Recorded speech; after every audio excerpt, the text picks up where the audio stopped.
Mdadis Wilikizovira motongi kunge machisi Iripa ataki Ndati kukundika, ndisikumbukundika Kana kubudika, ndisikumbubudika Ndakariba, nina kumbukupika Ndikavama munzira yangu andisofunika Saka ndikatiri, lufunza ndakavatatiri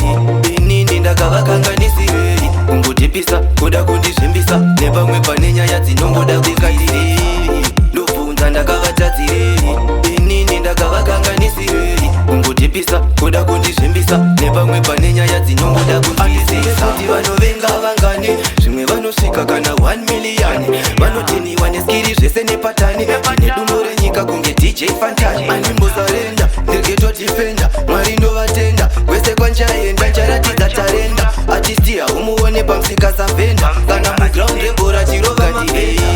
Ndofunza ndakavatadziriri Inini ndakavakanganisiriri Kungotipisa, kuda kundizvimbisa Nepamwe panenya yadzinongoda kukatiri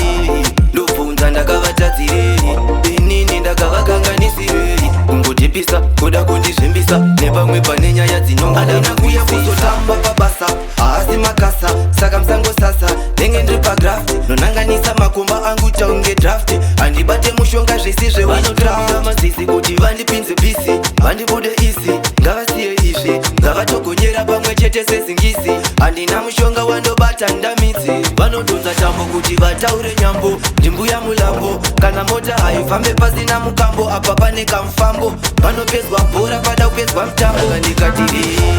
ndofunza ndakavatadziriri Inini ndakavakanganisiriri Kungotipisa, kuda kundizvimbisa Nepamwe panenya yadzinongoda kukatiri